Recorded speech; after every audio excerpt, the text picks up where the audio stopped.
po tayo kahapon po. Oo, kahapon. Tayo niyo makalilimutin si ma'am.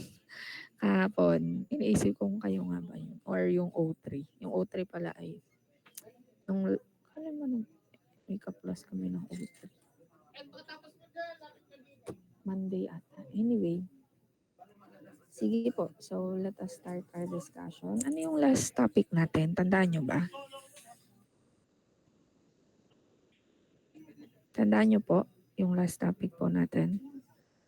Ma'am, ang huling-huli po ay yung sa roof fittings po, which is yung figure po na pressure relief vents po at yung vacuum relief valve po. Okay, thank you. Sige po, wait lang ha. Aayusin ko lang itong lecture notes. Kumpleto na ba tayo? 44? Wait lang ha, double check ko kung ang enrolled sa akin ay for section 1 ay 44 plus isang sit-in, 45.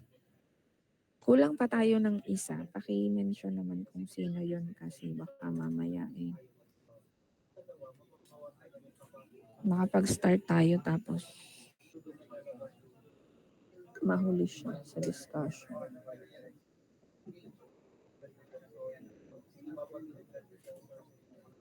Okay, wait lang ha. Saglit lang.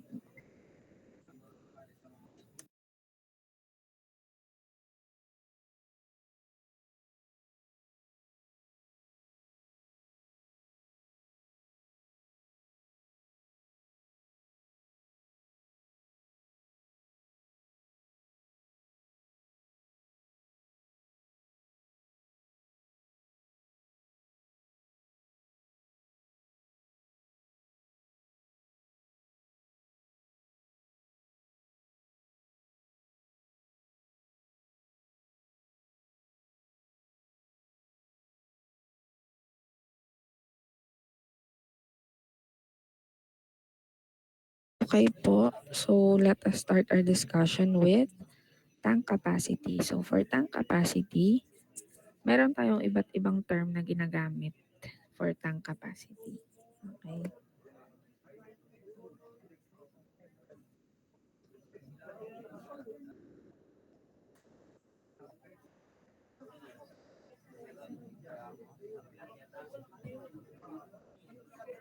Okay, so the first one is called nominal capacity. Ang nominal capacity class, ay hindi pala ako nakapresent, sorry, wait. Limutan yun. Paki-open ang inyong lecture notes ha para makasabay. So, ang nominal capacity class is the shell volume. Okay, so for a fixed roof tank, ang start ng nominal capacity ay simula sa bottom ng tank. Kung ito ang ating tank, bottom to the curve angle. Ito, yung roof shell junction. Ito siya. So this is the nominal capacity or the nominal volume of a fixed roof tank. For floating roof tank, ang start naman niya is regardless kung ito ay external or internal ha. So sa bottom din ang start ng measurement hanggang travel limit kasi for floating roof meron siyang certain travel limit depende sa type ng liquid na ilalaman at depende sa factors like weather condition, kasama din yun sa factor kasi nga pag maulan, kaya ay may snow, or madalas binabagyo or may sandstorm, etc.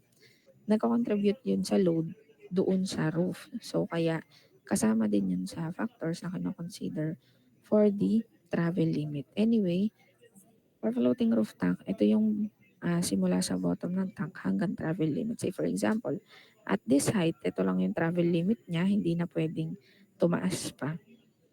So yun yung nominal capacity niya. Or yung, in shorts, for floating roof, maximum capacity. No, for floating roof. Kasi hindi na pwedeng umangat yung floating roof behind the travel limit. So this is used for design and construction. It excludes the vapor space. So sa fixed roof tank class, yung vapor space. Kung ito yung junction, ito, okay? Ito yung vapor space natin. Hindi siya kasama sa nominal capacity. Naintindihan po, class? Naintindihan po? Okay, freeboard. So freeboard, kasama din dito sa vapor space yung freeboard. And then, yung volume that cannot be pumped. Ang gross capacity is called stored volume. So this is the volume that can be contained in service, limited by the filling height set by safety rules. Ang lahat kasi ng tank class ay may tinatawag na safe filling height. Okay?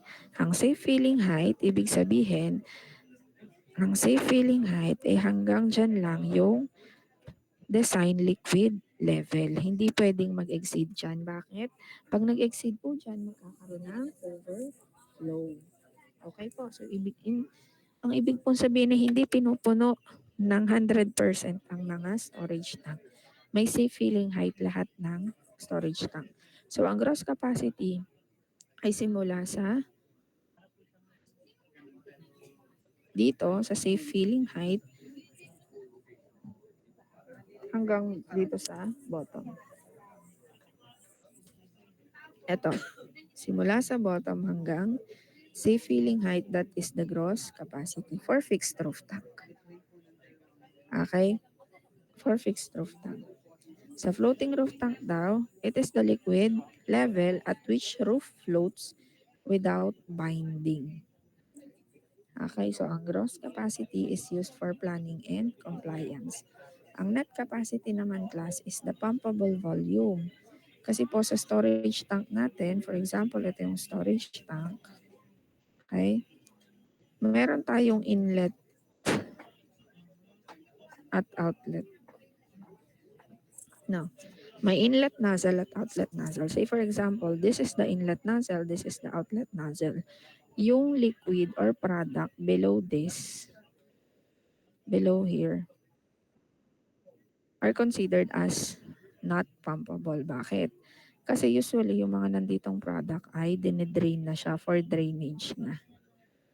Ano? Para na siya for drainage na. At yung product na ito, product dito ay pwedeng sludge o kaya naman product na may kahalong water at sediments. In short, contaminated na itong nandito. So kaya hindi na siya kinakount sa net capacity. So ang start ng net capacity ay simula dito sa ibabaw ng outlet nozzle hanggang sa safe filling level or sa safe filling height. Kung ito yung safe filling height, kunwari, ito yung level na safe filling height, ang net capacity ay simula dito hanggang dito sa safe filling height. So this is the net capacity. Naintindihan, class? Naintindihan po? Okay, so kung ida-drawing natin siya, dito tayo mag-drawing para kita nyo. Dito, okay. So yung ano ulit natin, tandaan natin, simula sa bottom ng tank hanggang dito sa junction, ito yung junction. This is the nominal capacity. Okay, this is the nominal capacity. Okay? Ngayon, pagpalagay natin, ito yung inlet, ito yung safe filling height. Kunyari, nandyan sa level na yan. Basta kung nasaan man ang safe filling height, ang measurement ng gross capacity ay mula dito sa bottom hanggang dito sa safe filling height. So this is the gross capacity. Naintindihan, class? And then the next po is the net capacity. Simula dito hanggang dito sa safe filling height is the net capacity. Okay po. Ano po ang tawag dito sa part na ito? Ang tawag po dito ay dead weight volume. Ito. This is the dead weight volume. Nakakasunod po. Okay po. Ang ito pong height mula sa bottom hanggang dun sa limit ng dead weight volume ay, ito ay dead volume height, H sub dV. Baka hindi nyo makita. Ayan. Dead volume height. Ano? Ito naman pong simula dito sa bottom hanggang sa safe filling height ay design liquid level H. Again, simula bottom hanggang safe filling height, design liquid level or H. Okay? Paano naman po pag simula bottom hanggang dun sa sa junction ng shell at ng ang tawag dun ay shell height. Naintindihan po, class? Okay? Next naman po ay simula dito sa limit ng dead weight volume hanggang sa safe filling height. Mula dito class, okay, mula dito hanggang dito sa safe filling height. Ito naman po ang usable, height ng usable product. Height of usable product.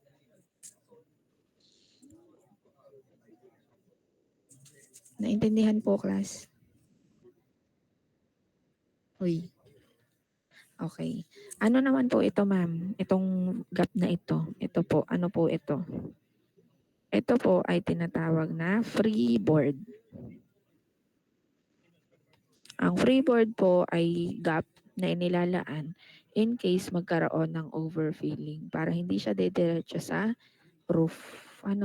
Meron kang allowance sa shell para in case magkaroon ng overfilling incident ay hindi agad siya dediretso sa bubong. Mas mahirap kasing maglinis at mas marami ang overspill pag sa bubong siya dumaan. Kasi maraming nozzle doon, di ba?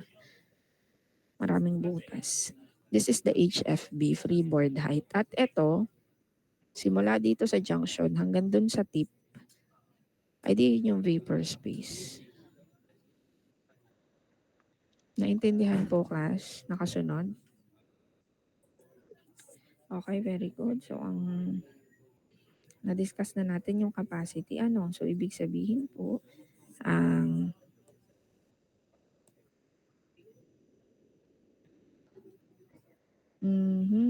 na-discuss na natin ito, melt to gross. Okay.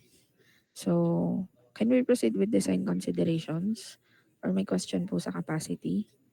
Kasi gagamitin niyo yan sa computation. Wala po? Okay. So, sa design consideration, una muna nating i-discuss ay ang storage capacity. For the storage capacity, this is the capacity of vertical cylindrical tank follows directly from its geometry for storage gross capacity. So for gross capacity, gross volume, the formula is pi d squared over 4 multiplied by h. This h should be capital H. Paki-edit na lang. And then ang net usable volume,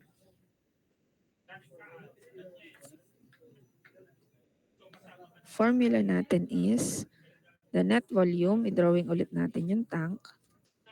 Ito si safe filling height. Okay.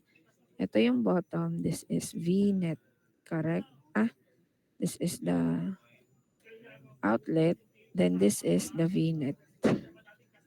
Okay. Ito yung outlet. Okay. So yung height niyan, ito yung ating H sub U. Okay. Kung ito yung ating tangke, this is the freeboard height, HFB. Okay.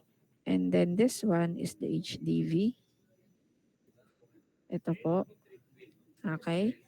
And then from here, sa bottom hanggang dito, This is the design liquid level from the bottom hanggang safe filling height. Nirecall ko lang kasi baka kayo ay malito. So sa formulang ito, we have to, since we are talking about net volume, we have to determine H sub U. Correct? Tama? Kasi ito si V net, ito si H sub U. So kung gagamitin natin ito, ang magiging formula ng H is equals to H sub U plus HDV. So meron ditong typo. Ano?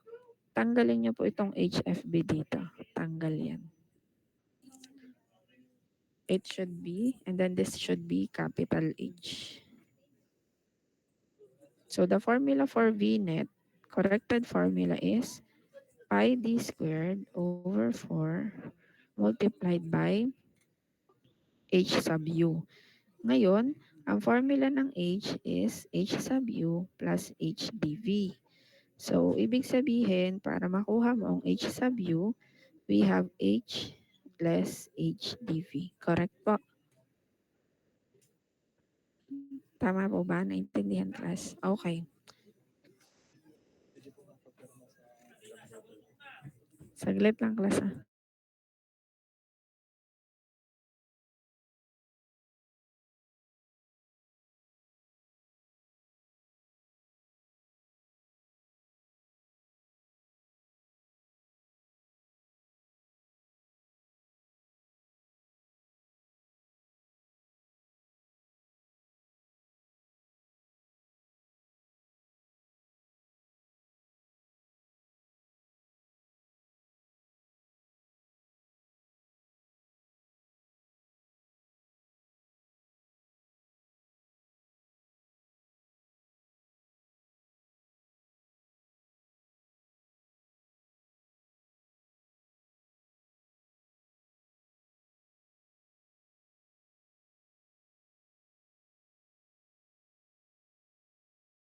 Okay po. And then, hydrostatic pressure naman. Ang hydrostatic pressure is the pressure of the liquid acting on the shell and bottom of the tank. Ano? So, ang hydrostatic pressure ay depende sa liquid level. Ano? Formula for hydrostatic pressure ay P, capital yan ha, P sub H. Hydrostatic. Rho GY, so ito yung liquid level. Ano? Alam niyo naman ang rho at G. So, for the minimum shell thickness, we have on Hooke stress basis, so we need to determine the minimum shell thickness. So parang ano din tayo, minimum shell thickness ng separator. Ano, ganun din ang storage tank.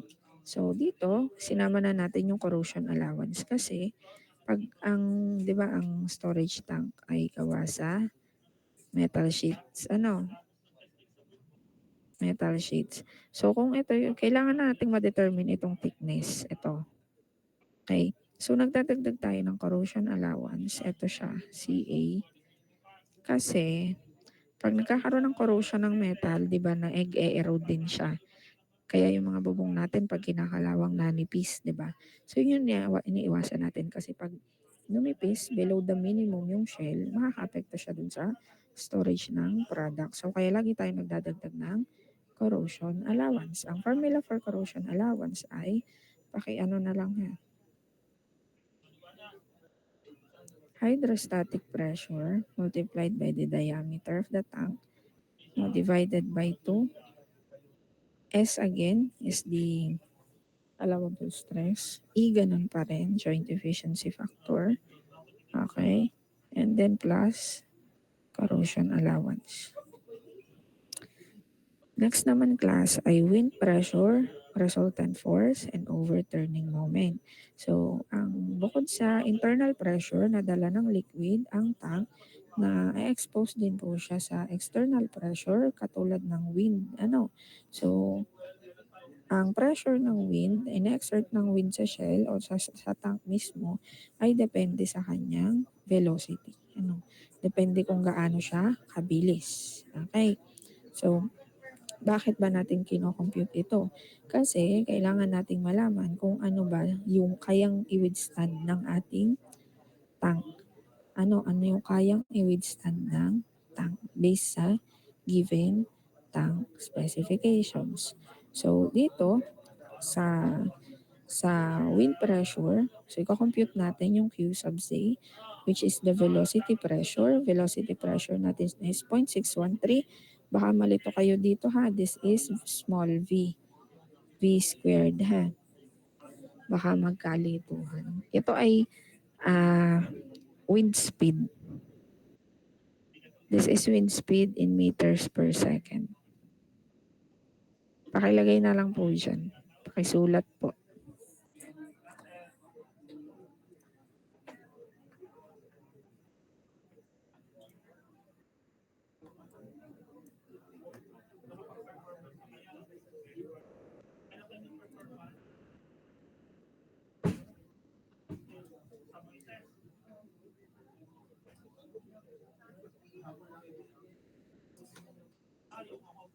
Okay po. So, basic wind speed or wind speed siya. Pag nasa subject sa extreme stress ang tank, internal or external, maaari siyang ma-deform. Pag wind, ang galing sa wind yung external stress, may mga instances na yung tank nagtitilt siya, lalo na kung halimbawa bagyo, yung mga hurricane, ayan, nagtitilt siya, natabingi yung tanke kasi yung wind, pinupush niya yung shell ng tank. Ay, lahat naman ng point ng tanke ay nasa subject sa stress due to wind force. Pero for the sake of computation, design calculation, ina-assume po natin na meron po tayong centroid ng stress. Nandito po siya sa base. Ito po. Kaya yung sunod nating formula here, and i-discuss natin yan. So bago muna yon atin munang i-discuss ito. Ito ay kung English unit ha. Kung English unit ang hinihingi, magbabago yung inyong constant, magiging 0.00256. So pakisulat na lang po ng K sub Z. Ito naman ay usually given kasi lahat ito ay puro coefficient. Ang K sub Z po ay velocity, pressure, exposure, velocity, pressure, exposure, coefficient. Okay, ang K sub ZT naman po ay topographic factor. Nakadepende po ang value ng K sub Z sa location, elevation ng tangke. Halimbawa, kung siya ay nasa bundok, ayan, topographic factor. And then ang K sub D naman po ay the wind directionality factor. Wind directionality factor.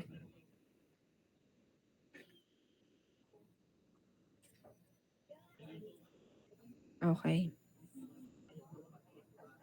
And then again, this should be small letter V.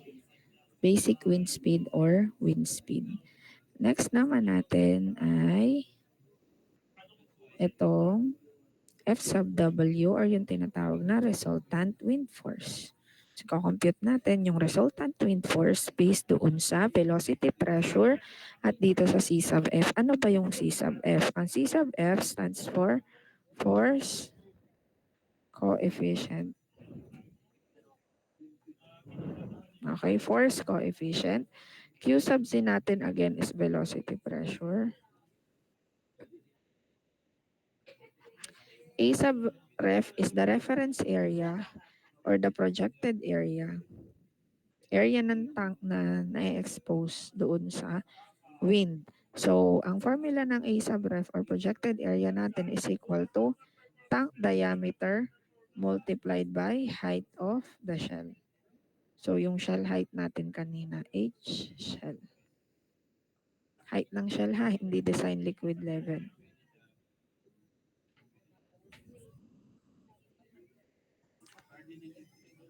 Okay? And then next, we compute the overturning moment. So, overturning moment, ito yung, anong tawag dito? Overturning moment natin is yung amount ng force at which magkakaroon ng overturning or yung that may result to tilting or deformation ng tank. Okay, so yung MW natin, overturning moment at base, again, ina-assume natin ang centroid of the wind force is at the base. So ang FW natin is equal to resultant horizontal wind force, or resultant wind force, yun na din po yun. Kasi ang flow naman, ina-assume natin na ang flow dito ng ng air ay horizontal lang. Ang H sub CP ay ito po yung height to resultant wind force. Okay, height to resultant wind force. Minsan po, given ng HCP sa problem, minsan po hindi. Just in case hindi siya given, ang HCB is approximately equal to the height, the design liquid level of, the shell height pala, over the shell height over 2.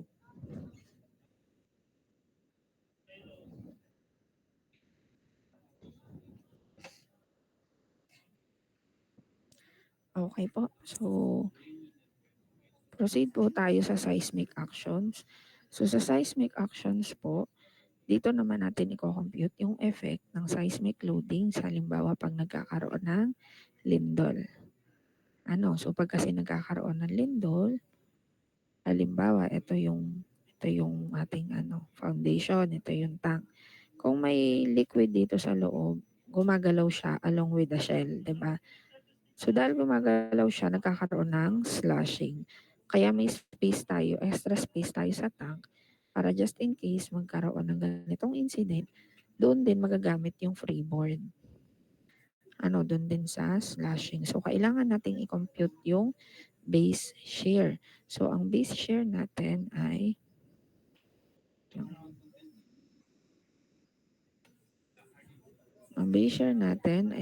equivalent sa C sub S. Ang C sub S natin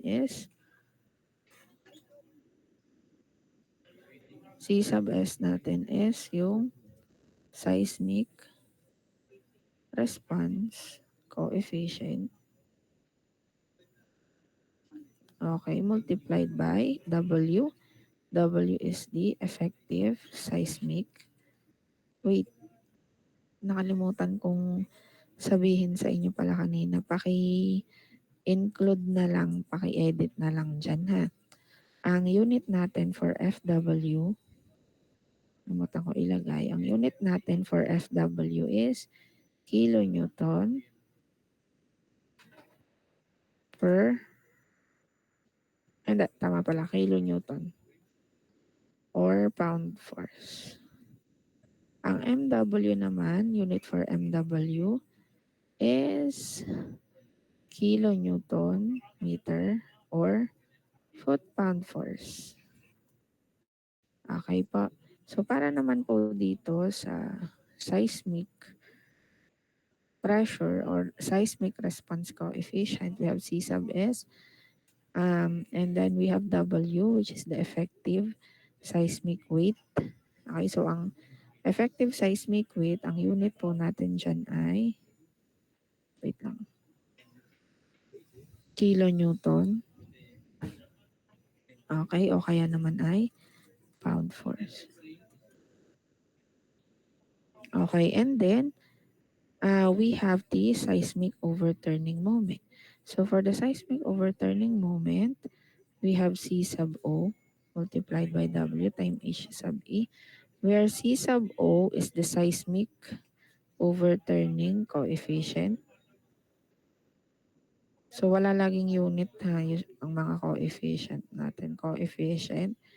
And then W, effective seismic weight. And then H sub E, height to center of gravity of effective weight.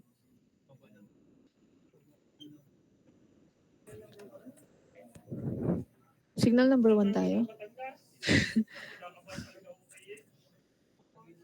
Signal number 1 na daw tayo. Naulan ba? Okay. Next ay corrosion allowance. So, ang corrosion allowance naman po natin ay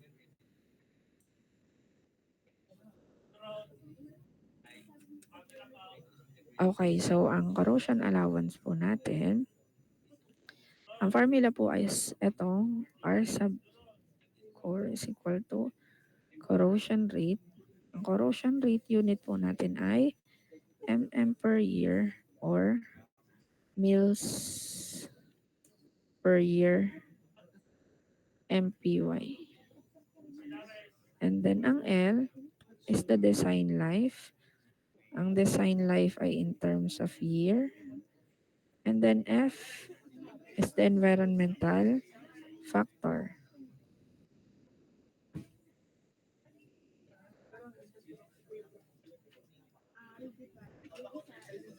Okay.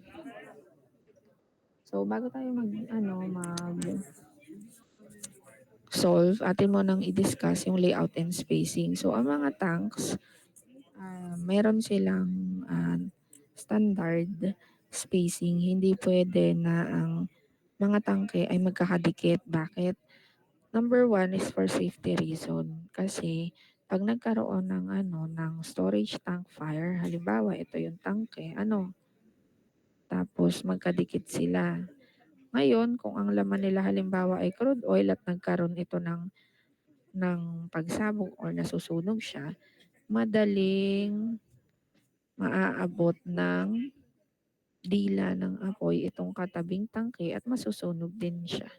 So, madaling mag-e-escalate ang fire kung magkakadikit yung tangke. Pangalawa, kung mayroong storage tank fire, ayan,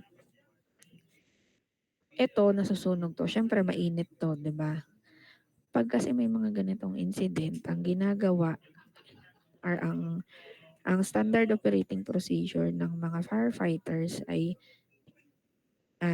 i-cool down o itong firefighters, i-cool down yung adjacent tank. So kung may katabi siyang tangke, ito yon, i-spray nila to ng ito yung aanuhan nila ng tubig, apply nila ng tubig. Kung masyadong magkadikit yung dalawa, walang enough space para makalapit ang mga firefighters. So kaya nila i-cool down ito para kahit nasusunog ito, hindi siya basta-basta mag-aapoy. Kasi pagka nagkaroon ng boil over, posibleng sumabog ito. Yung tipong ah, tataas din ang temperature dito. So pag tumaas ang temperature dito, posible siyang sumabog. Depende sa laman. Pag crude oil, posible siya. So yung kaya merong standard distance or gap between storage tanks. Okay?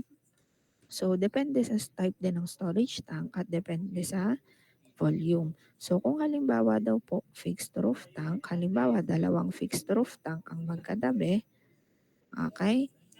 Ang gap daw or separation from the tank can be equal to the smaller of the following. Diameter of the smaller tank. Kung kanwari ito ay 15 meters, ito ay 30 meters, okay? So ang gap nila ay pwedeng 15 meters. Okay? Pwede ding half the diameter of the smaller tank. So since 30, ito 15 meters din. Basta not less than 10 meters. Naintindihan po, class? Okay, naintindihan. Andyan pa ba kayo? Okay. Next ay floating roof tank. So pag daw naman adjacent floating roof tank, ang rule daw ay kung ang diameter ay 45 meters pababa, pwede na daw po ang 10 meters. Kung mapapansin nyo, mas maliit ang spacing pag floating roof. Kasi pag floating roof na, mas less yung evaporation losses. Dahil nakadikit si floating roof sa liquid, walang masyadong vapor space. So 10 meters lang. Kunyari, ito ay 45 meters. Ito ay 45 meters din. 10 meters ang kanilang gap. Pag naman halimbawa, 50 meters, ito at ito ay 50 meters din, the gap should be 15 meters. Okay? Kung halimbawa naman iba naman, ang magkatabi ay floating at yung isa ay fixed roof tank. So kung floating at fixed roof tank, halimbawa ito, this is the floating roof and this is the fixed roof. So ang sabi, equal to the smaller of the following, diameter of the smaller tank. Kung ito kunyari 20 meters at ito ay 40 meters, so ang gap can be 20 meters. Pwede din naman 20 meters din, kalahati nitong 40. Basta not less than 10 meters. Kung between any group of small tanks, 15 meters. Kung may katabi siyang non-hazardous area or may fixed source ng ignition, katulad ng powerhouse, 15 meters din siya. Okay po, naintindihan po, class? Okay. So sa crude tanks daw, pag ang storage tank, ang ilalaman daw ay crude, usually ang practice is inilalayo siya, nandun siya usually sa mga padulo. At yung gap niya or spacing between tanks ay malaki, mas malaki compared doon sa iba kasi nga may yung boil over effects na tinatawag ng crude oil pag siya ay nasunog can reach 5 to 10 tanks diameter. Boil over, yun yung halimbawa pag nasusunog yung crude oil, ano ah, yung apoy na nanggagaling sa crude oil pag tumama siya or kahit walang direct contact doon sa katabing tangke at uminit yung tank, yung adjacent tank, enough to cause an explosion or another fire, ang tawag doon ay boil over. Ang nire-release kasing heat ng ng crude oil pag ito'y nasusunog ay mas mataas compared sa ibang fuel. Kaya mas madaling mag-escalate ang fire pag ang nasusunog ay crude oil. Okay po, ang next po natin ay band wall. Ang band wall po natin ay ito po. Ito po siya. Ito po yung band wall natin. Ito po.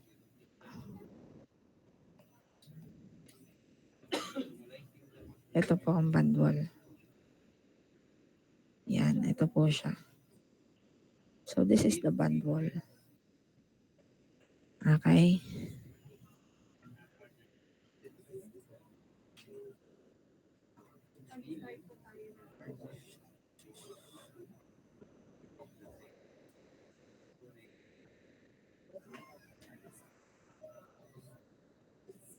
Okay, so ang purpose ng band wall is number 1 for containment. For containment para in case magkaroon ng spills or leak, nandito lang siya, hindi siya kakalat sa vicinity ng production plant. Kung halimbawa naman may case ng storage tank fire, ang band wall ay nagsaserve as access points din kasi nandito sa band wall yung mga hydrants. Siguro naman alam niyo ang fire hydrants. Nandyan ang fire hydrants. Diyan ikinakabit ang fire hose just in case magkaroon ng apoy or pagsunog, pagsabog. Access point din siya sa firefighter. So kung mapapansin nyo, malaking factor sa design ang safety talaga ng storage tank. Okay? May question po? Bago po tayo mag-proceed sa calculations. May tanong po? Wala? Okay po. So let's proceed with the calculation. Okay. So let's discuss the sample problem. So design a vertical cylindrical storage tank for crude oil for a net usable capacity of 5,000. Design liquid height is 16. Freeboard height is 0.5.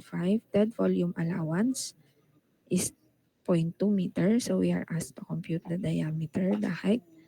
The gross net capacities, hindi na disregard this kasi ito ay na given na. And then the hydrostatic pressure, required shell thickness, the wind resultant and overturning moment, seismic wave shear and overturning moment for seismic. So may additional given po dito, nandito din po ang given natin for density, the allowable stress and weld efficiency, corrosion rate, design life, environmental factor, basic wind speed, coefficient, shape coefficient, seismic coefficient, Seismic overturning moment, C sub O, effective height. The design liquid height, paki-disregard po nito. Ang design liquid height natin is given at 16 meters. Ito siya. Okay, so kung i-drawing natin siya para mas madali, okay, so ang sabi dito, kung ito yung outlet natin, no? At ito yung safe filling height, pagka-drawing ni ma'am ng ayos kasi ang pangit.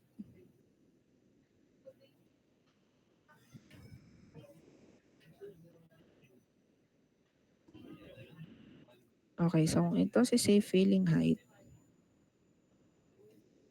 yan. Kung ito si safe filling height, ito yung outlet natin.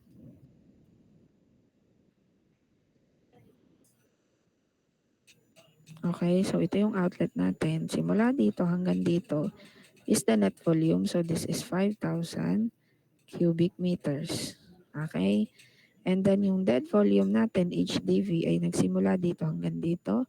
So ang HDV natin is 0.2 meters. Okay? And then the freeboard here is simula sa safe filling height hanggang dito sa curve. Ito. So this is the HFB here. Ito. Okay? And then, next is, ano pa ang given? 16. So, ang 16 ay ito yan. Dito yan sa bottom. Design liquid level eh. Simula sa bottom dito hanggang sa safe filling height. This is 16 meters. Design liquid level. Naintindihan po, class. So, wala tayong value ng H sub U. Wala tayong value ng H sub U. Wala din po tayong value ng height ng shell. Pangit. Wala din po tayong value ng height ng shell. Okay?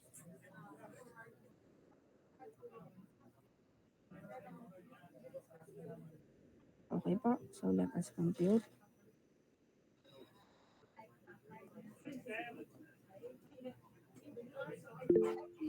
Yes po. Ano po yun? May question po? May tanong?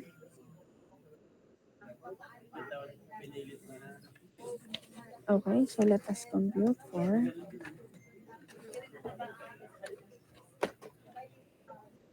let us first compute the usable height. Okay, so let us first compute the usable height. Number 1, usable liquid height. Okay. So, usable liquid height. Again, ang H sub U is equal to design liquid level is equal to H sub U plus HDV, di ba? So, to get H sub U, you have H less HDV. So, may given namang HDV, we have 16 meters less 0.2 meters. So, we have H sub U value of 15.8 meters. Tama? Okay. So, bakit ba natin ito kinukuha? Kasi kailangan nating makuha ang diameter. So, may given pong VNet na, anong given ng VNet? 5,000 cubic meters. So, ang formula ng VNet natin ay pi d squared over 4 multiplied by H sub U. So, we can get diameter from here. So, to get diameter, we have 4 VNet over pi d squared multiplied by H sub U. Pi d squared over H U sub U pala. So, direct substitution lang siya. 5,000 cubic meters over pi. H sub u is 15.8 meters. So what would be the value of D? Anyone? So for D, wait lang. Si Kyle. So, ang magiging value po ng D is 20.07296,457 meters po. 296,457 meters. Wag na tayo mag-round off ha. Diretso na. Okay, so we have a value of diameter. Ano ang next nating i-determine? So, from here, we can determine the gross volume. So, paano naman po ang formula ng gross volume? So, halos same formula din with net pi d squared over 4. Ano naman ang i-multiply natin sa gross? So, reminder ha. Sa tank natin, again, ang gross ay magsisimula sa bottom hanggang safe filling height. So, kung ito si safe filling height, ang V gross natin ay ito. Okay? Tama? So, ibig sabihin, ang gross ay multiply dapat natin sa H. Kasi yun yung design liquid level. Correct? Tama ba? Kasi iba ang net, ang usable height. Diba? Okay? So, i-multiply natin si pi d squared by 16 meters. Kasi yun yung given na design liquid level. So, multiplied by H. So, we have pi times 20.07. Pakitype na lang ha. Wala na lang space si ma'am. Meter squared multiplied by H, 16 meters. So, what would be the value of gross volume?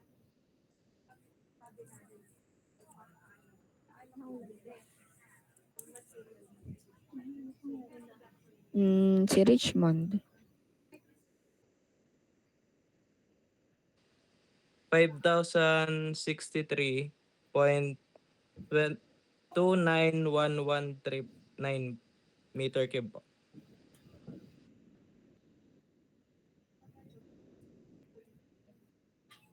Ganon din po ba nakuha ng iba? Same value, class? Okay, very good. So, we can compute for the hydrostatic pressure kasi kailangan yun sa required shell thickness, di ba? So, for the P hydrostatic, we have rho GH or rho GY. So, ang H natin dito ay kung ano yung design liquid level kasi nga, ang hydrostatic pressure ay dependent sa height or level ng liquid. Tama, class? Okay, so ang gagamitin natin dito ay H. So may given na density, ang given na density ay 860 kilogram per cubic meter. And then, multiplied by, ang H na given is 16 meters. So what is the hydrostatic pressure? Maala. 134,985.6 Pascal. 100, ay tara. 134,000 985.6. 0.6 Pascal. Okay, so this is the hydrostatic pressure. Next naman natin ay, okay, so after hydrostatic, we can compute for the minimum shell thickness. Okay, so for the minimum shell thickness, we have hydrostatic pressure times diameter over 2 multiplied by allowable stress joint efficiency plus corrosion allowance.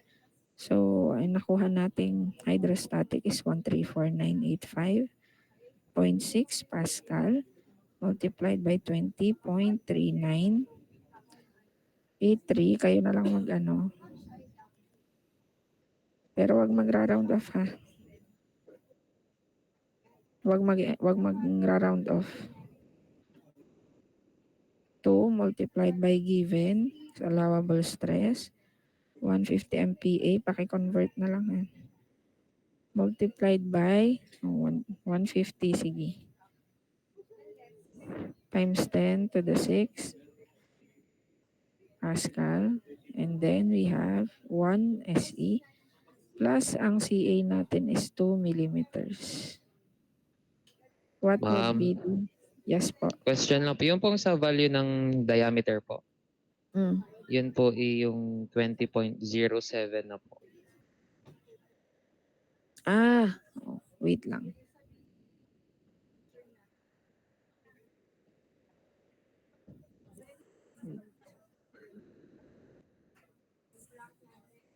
Oo nga pala, 20.07.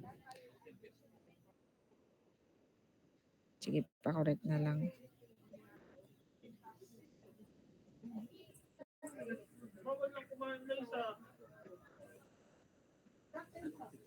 What would be the value of minimum shell thickness kasama ng corrosion allowance?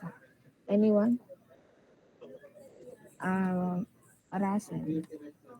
Ma'am, 11.03187 millimeter po. Hello po. Ano po yun? 11.03187 MM po. Yes, 11 point. 0554 millimeter po. Okay po. Same value din po ba nakuha nung iba? Same value din po. Okay, very good. So, ang next naman po natin ay sa wind load. So, i-compute natin ang wind pressure.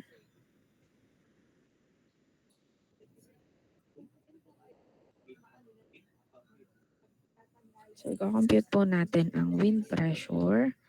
So, para ma-compute natin ang wind pressure, resultant force at overturning moment, mag-start tayo dito sa Q sub C. Yung wind pressure, so since SI, 0.613 multiplied by V squared, yung basic wind speed. So, meron po tayong given na basic wind speed. So, 0.613 multiplied by 45 meters per second. So, we have, ano po ang si Kahigal? 1, 2. 1, 2, 4, 1.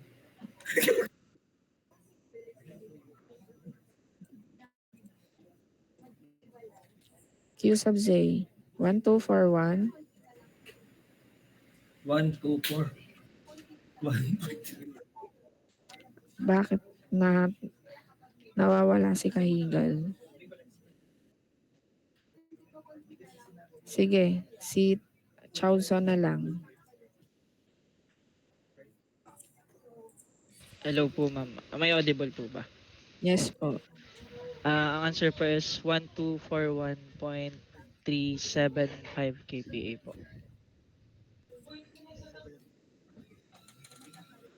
Okay. Next is we can compute for the resultant wind force. So for the resultant wind force, FW, ang formula again is E sub F multiplied by Q sub Z times reference area. So ang reference area natin, ang formula ay diameter times yung height of the shell. Okay? So times height of the shell. So we have to compute for the height of the shell since ang given ay design liquid is 16 meters. So to get the height of the shell, ito siya, 16 meters. Teka. Kung ito si safe filling height, wait.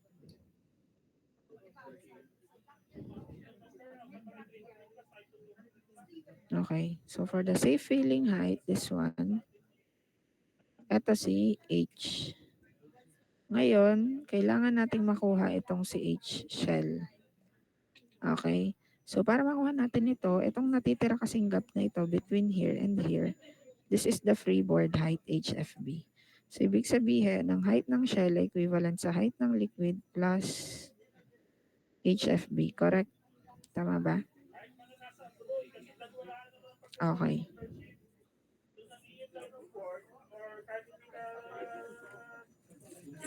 So we can get A sub ref, yung diameter na nakuha natin which is 20.07 something meters multiplied by 16 meters plus what is the given HFB? Tingnan natin sa given. The given HFB is 0.5 meters. So the reference area would be, what will be the value? Yes, Rio Veros.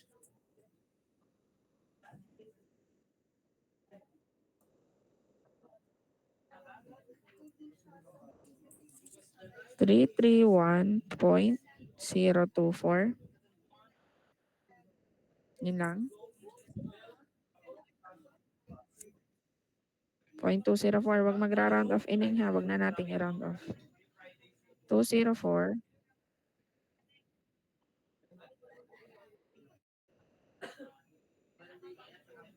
Yan. Okay. So we can get FW by, what is the given C sub F? The given C sub F is 0.8 multiplied by 1. 241. Point. Ano yung nakuha natin kaninang value? 1241.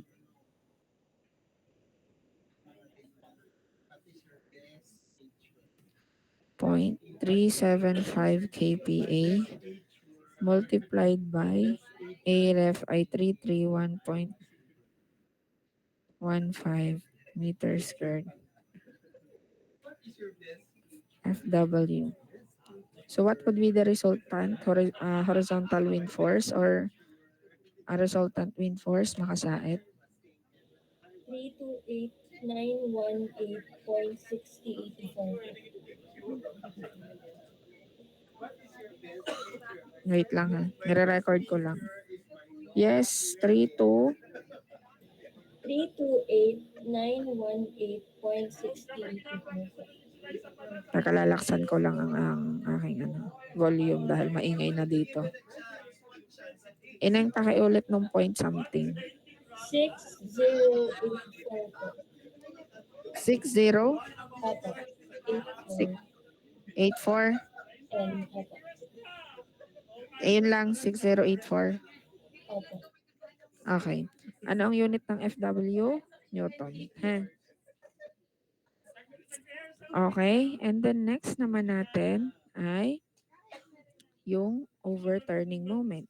So, ang overturning moment natin ay MW is equal to FW multiplied by HCP.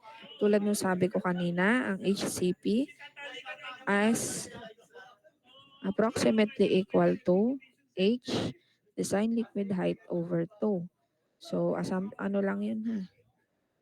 Assumption lang natin yun for this computation. So, ang design HCP natin is equals to H over 2. So, ang H natin is 16 meters over 2. Therefore, we have 8 meters.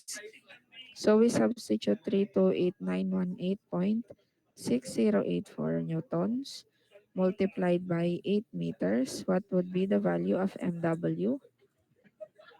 Hornelia. 263,1348.867.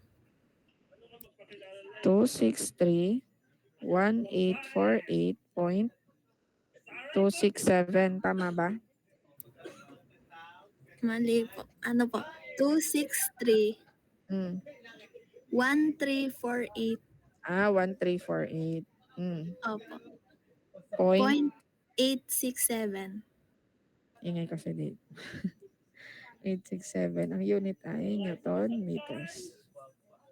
Ma'am, excuse Yes. lang po. Hindi ko po alam kung saan lang po mali, pero dun po sa QZ, ang ano po, parang 0.325 po siya. Okay. Walang po. 0.325. Opo, ma'am.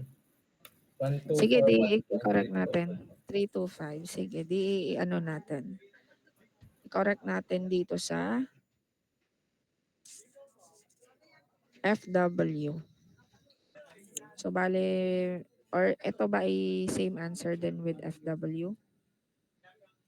3 to 5 din ba ang ginamit dito or iba?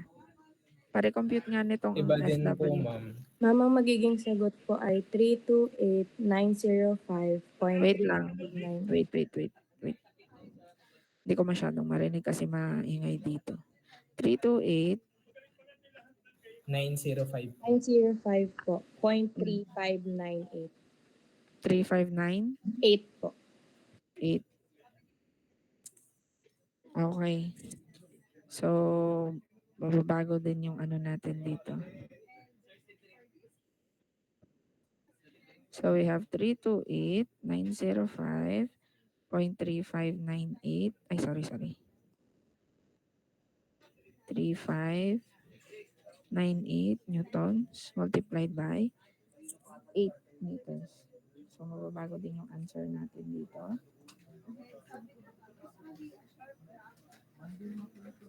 Ano pa magiging answer natin? 263,1242 po.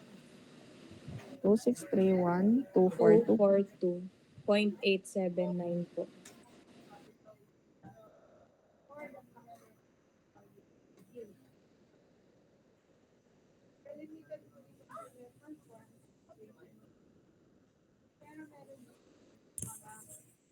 Okay na po?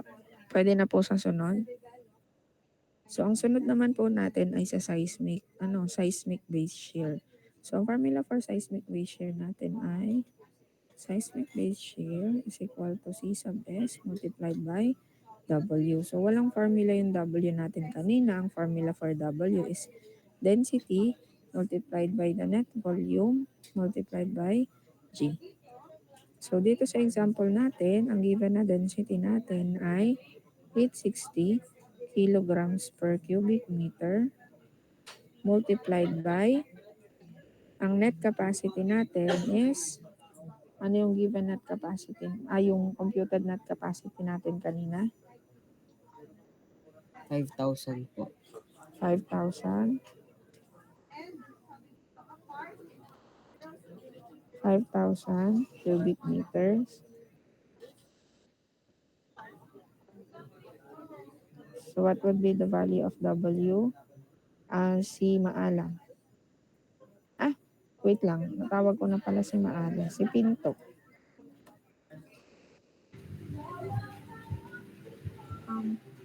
For 42 million, 183,000 po. Okay, so we can compute for the base shear by multiplying the C sub S coefficient by W. So, ang C sub S given ay 0.10 multiplied by 42,183.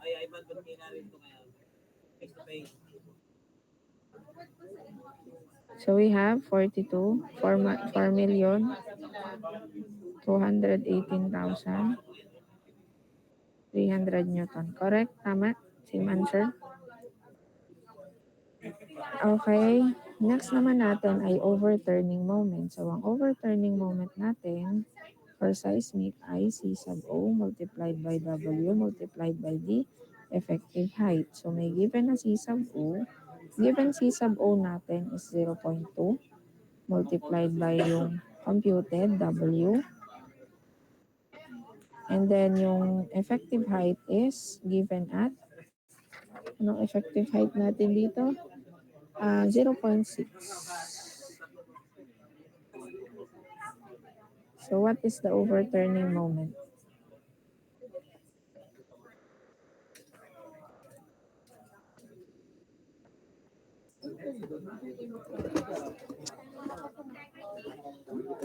Ivan, Ma'am, 506,196 po. 506,196. 196 po. Same answer po. Yung sa iba.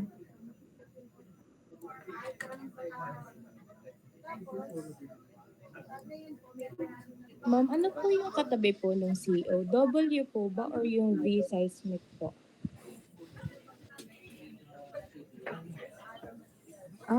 Wait lang. Bakit nga W ang nandun? Saglit. W. Hindi V seismic. W ang katabi. Ma'am, kapag W po is ano po? 42183, tatlong 0 po. So, madadagdagan din po yung sa M po na. Magiging 5061960 po. 506 9160. 1960 po. 506 1960. Okay na. Yes po, ma'am. Same na po. Okay po. Okay na po tayo. So, ang next po natin gagawin is kayo naman po magko-compute kasi po yung next problem ay kapareho lang din po nung sinolve natin ngayon. So, para madagdagan ang inyong recitation, kayo naman po ang mag-solve. Para may additional receipt, lalo na dun sa mga wala pang recitation. Okay po. So, ito po ang inyong isosolve. So, ganun ulit, katulad ng ginawa natin dati, kayo ay magko-compute, tapos ilalagay niyo yung solution niyo sa Google Docs na lang ang gagamitin natin ngayon. And then, pwedeng dun kayo mismo maglagay ng solution sa Google Docs. Pwede naman picturean nyo and i-paste nyo ang picture doon. Okay, so disregard yung internal floating roof. Ito ay fixed roof pa rin. Okay. So we need to determine the tank diameter, shell to curb height, gross net capacity, hindi na. Okay, so may given na height factor, effective height factor.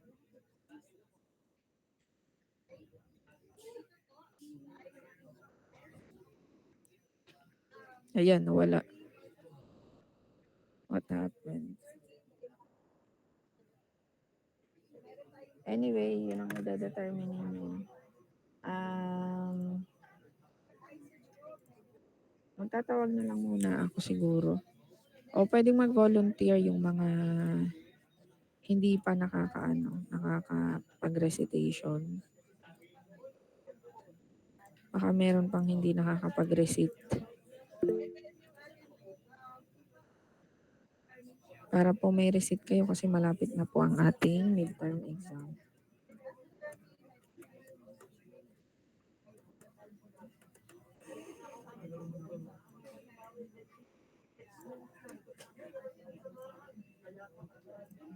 Wait lang ha. Okay po. So, ang unahin muna natin ay usable height. So, for usable height, si Shelo. Para sa tank diameter, si Sabado, si Justin Ann. And then, next ay gross volume. For the gross volume, si Monalyn. Para sa corrosion allowance, corrosion allowance, si Jonas Coelho, corrosion allowance. Sa shell to curb height, si Harvey Montero. So, sobrang dali lang yan. Tapos ay sa hydrostatic pressure, si Andrea Gale. Para sa minimum shell thickness, si Mercado. Sa wind velocity naman, velocity pressure Q sub Z, kasama ang Q sub Z na lang si Trisha May. Para sa FW, resultant wind force, si Jodel. And then, sa overturning moment, sa wind load ay si Lindo. Tapos, sa seismic naman, para sa seismic, base shear, si Samantha Nicole. Tapos, si Pinto natawag ko na eh. Sino pa ang hindi ko natatawag? Walang mag-volunteer na hindi ko pa natatawag. Okay, para sa base shear, madali lang naman kasi direct sub lang. Sa base shear ay si Villapando. Sa seismic overturning, kasama ang ano dun ha. Dun sa base shear, kasama ang W. Sa seismic overturning, si Hortal.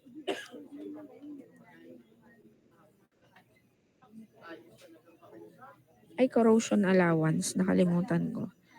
Sa corrosion allowance ay si Gutierrez. Pag kayo po ay magsasagot, ay ilalagay niyo po ang inyong pangalan before yung inyong answer. Okay po?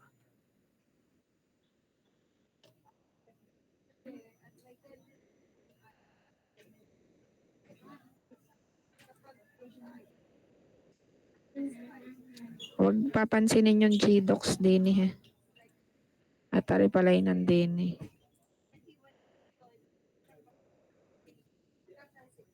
Kayo po ay magsosolve ng inyo ha. Huwag gagayanin yung mga nandini. Mali ang, mamaya mali ang magayan yung sagot. Okay po. I-send ko po sa GC itong inyong sariling. May correction ako sa section ng mga yun ha. Huwag niyong gagayanin. Ang solution nila, iba yung naging solution namin dyan. So, ayan po yung Google Docs. Lalagyan nyo po ng pangalan bago yung inyong sagot para ma-record ko sa receipt. Okay po.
So first muna natin determine is yung h sub u or yung usable height. So ang usable height natin is equivalent to h or yung design liquid level less yung HDV or yung dead weight volume. Then we have h sub u of 14.2.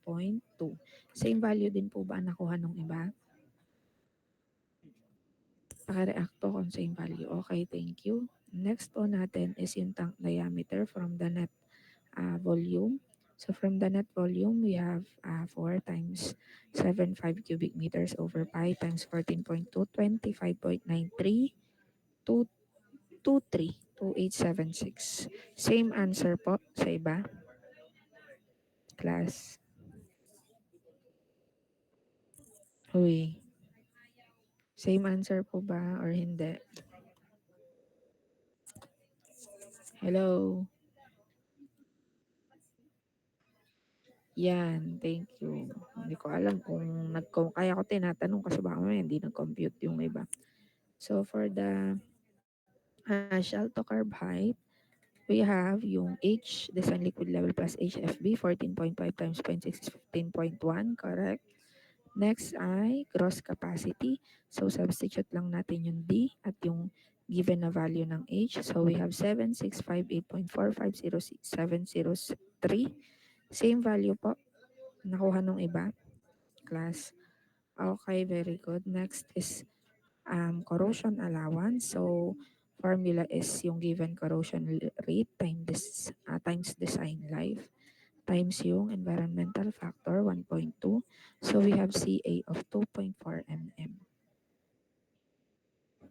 And then the next po natin is hydrostatic pressure. Yung density ng na 730 times 9.8 times 14.5, we have hydrostatic pressure of 103,733 Pascal. And then next po natin for minimum shell thickness, yung hydrostatic pressure times the density na na-determine natin over 2 times the given allowable stress times efficiency, joint efficiency of 1, and then plus yung corrosion allowance na given. Na-given na na-determine. Yes po. Ma'am, correction lang po sa minimum shell thickness po. Mali po ata yung nagamit po na diameter. Paki-correct na lang yung nagamit na diameter kasi ang diameter natin ay Yung 25, 20. Ay, correct na 19. lang po dito sa shell thickness.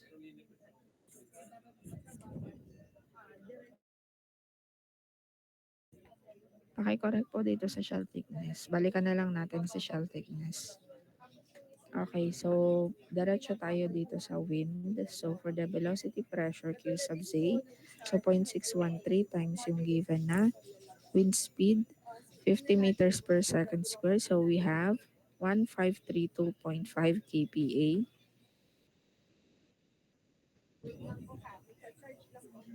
And then we have the resultant wind force. So for the resultant wind force, we have Fw is equal to C sub F times QZ times yung reference area. The reference value of reference area is same value lang din ba sa inyo? Class for the reference area. As well as yun dun sa FW. Paka-react po kung same value lang.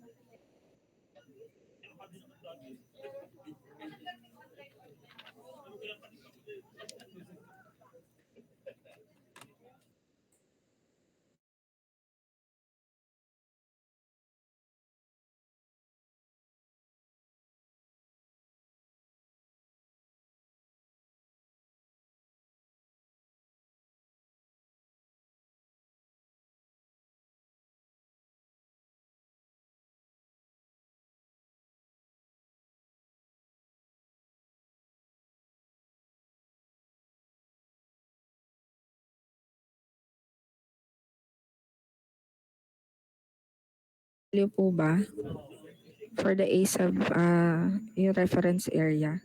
Reference area natin ay yung diameter times yung height.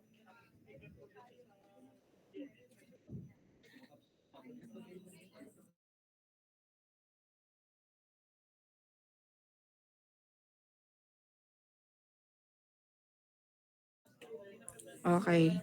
And then next, for the FW, we have yung C sub F, 0.8 na given, 1532.5, 391.5781643. Yan, naingay na naman. Ang FW natin ay 480,74.8294 newtons. Tama? Same value sa inyo, class. Hello?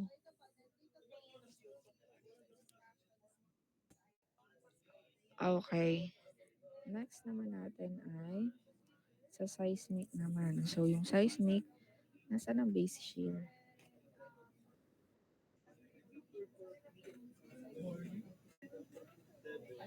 Okay, so ang base shear natin, compute muna natin si W at raw.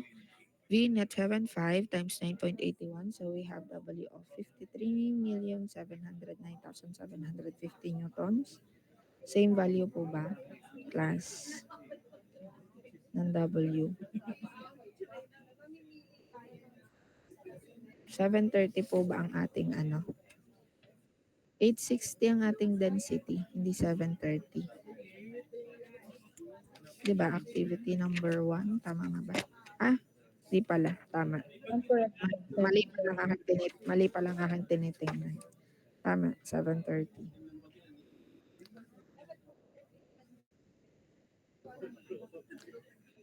Okay po, and then ang base shear natin ay yung given C sub S na 0.12 multiplied by the computed W. We have seismic base shear of 6,445,170 newtons. Same value, class, ang nakuha. Same value po.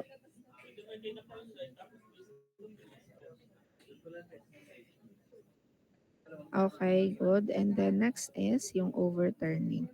So, ang overturning natin, ang formula is yung FW times H sub CP, which is approximately equal to 14.5 yung given na H, given na design liquid level H over 2, 7.5. So, direct substitution lang. Ang MW natin is 3,600,561.1 Newton meters. May correction po ba? Ma'am, hindi po Yes ba po. 7.25 po yun? 7.25. Tama. 7.25. Hindi 7.5. 7.25. So, paki-correct ako, 7.25. Kasi 14.5 ang ating diameter.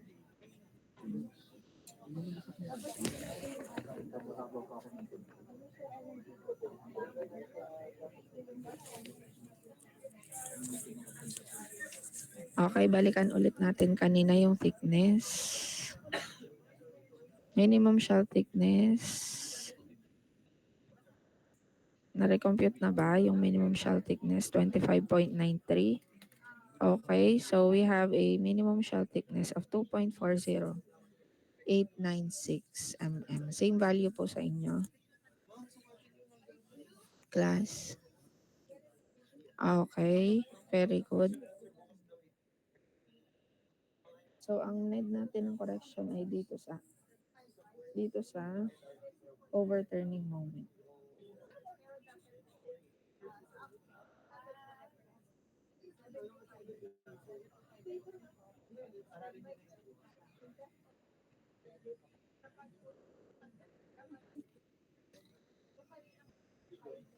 Bakit dalawa ang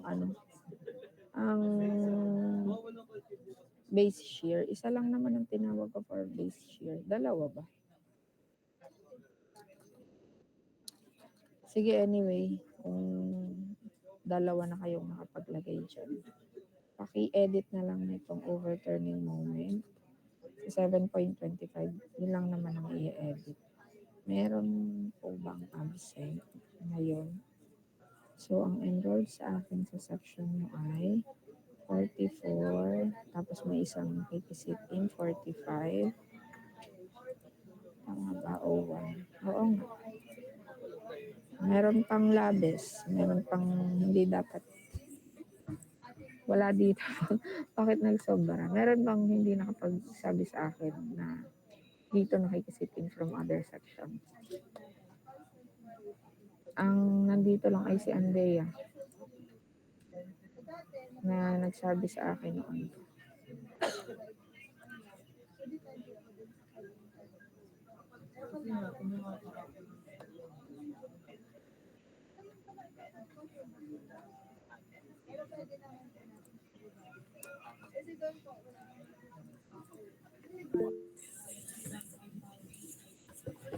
Yes, bakit dito ka na-attend? Ma'am, ngayon lang po ako umattend. Nakasit-in lang po dahil hindi po ako nakaabot sa second meet kanina po sa O3 po. Okay. Opo, attendance din po. Okay. Thank you po. Yung ibang student, may nakikisitin pa dito kasi labis pa tayo ng dalawa. Wala na po. Wala nang nakikisitin. Asya, sige, paki-screenshot na lang po ng meet natin. By next meeting, isa-solve ulit natin yung activity number 2.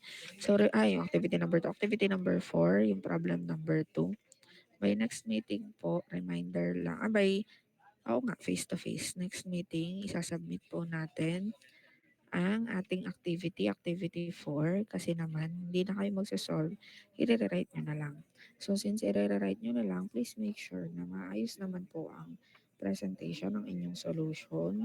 Engineering lettering wala tayo sa med school. So, dapat kompleto ang solution ng units, please. Kasi yun na lang yung natitirang gigradean ko dyan dahil ang solution naman ay given na. May questions po? Next meeting po natin itutuloy ang lesson natin for transportation system. May tanong po ba kayo? Wala po. Okay po. Kung wala pong question, yun lang po muna for today's meeting. Salamat. Thank you po, ma'am. Thank you po.